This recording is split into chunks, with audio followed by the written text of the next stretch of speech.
Hey friends, it's Rosie, and in this video I am teaming up with some of my favorite YouTube chefs. We call ourselves the Holiday Feast Club, and I am making my waffled fried chicken. So there is the recipe. Don't forget to check me out at iHeartRecipes.com to print out that recipe. So we're starting off with our chicken wings, and these are wing parts. I like to call them party wings. I'm going to place them in this bowl here, and I'm going to sprinkle in my kosher salt. Then I'm going to fill this bowl up with plain regular water. So instead of using buttermilk, I actually like to use the salt water instead. So I'm going to let my chicken stay in the fridge, or let me say I'm going to place this in the fridge for about 2 to 3 hours. And once it's done, we'll pull that chicken out of the fridge, and then we will move to this step. So now I am making my breading. So I'm going to add in 1 cup of all-purpose flour and 1.5 cup of waffle mix. You can use whatever your favorite waffle mix is.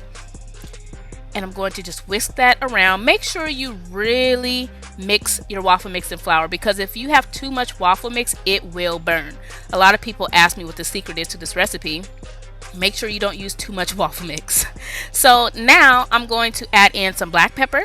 And I'm also going to use some seasoning salt. So this is going to be like a sweet and savory recipe, just simply delicious. Of course, you all know I love my smoked paprika, so I'm going to add some of that in there as well. Then we're going to whisk all of those delicious ingredients inside our breading here. So there's the chicken. I pulled it out of the fridge. Now I'm going to pour all of that salt water out. And I'm going to grab some of those wings and just place it in my big bowl of waffle and flour mix. And make sure all of the chicken is breaded. You don't want to miss any surfaces. So once all of the chicken is breaded, I'm going to set it aside. And now I'm moving over to my stovetop. So you can actually use your deep fryer, but my deep fryer wasn't working. So I just poured my pot here, poured it up with some canola oil. I used 2 cups of canola oil, and I just dropped the chicken in once the oil was nice and hot. I had it on medium high, and I'm going to make sure it does not burn at the bottom. That is the problem with pots. Sometimes it can burn at the bottom. So once it turns nice and golden brown, I remove the chicken out of the pot there, and I'm going to place it on a lined plate. So I just lined it with paper towels to help absorb some of that excess oil from the chicken. And you know what? That was it. This is really easy, really delicious. You can serve it as an appetizer or one of the main dishes. And some people like hot sauce on it, some people like syrup. It really depends on your taste buds. So I want to thank you all for watching. Don't forget to check me out at all of these social media sites.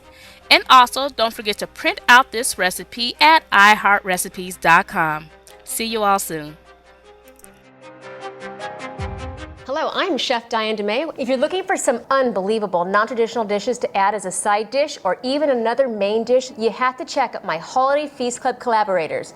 I'm going to brine a turkey in a very Asian-specific brine. Rosie over at iHeart Recipes made some sweet and savory waffle batter fried chicken. Noreen from Noreen's Kitchen brought us some German flair with homemade spatzel with parsley butter. And Denise at Didi Med, she made some aromatic Mediterranean rice with some toasted nuts on top. This is super yummy. And to wash it all down, guess what? April from Cook with April whipped up some fall-inspired pumpkin cider, and Chris from Caribbean Pot made some spicy ginger beer. Now we are talking. All these recipes are in a playlist that you can get to by clicking on this link right here.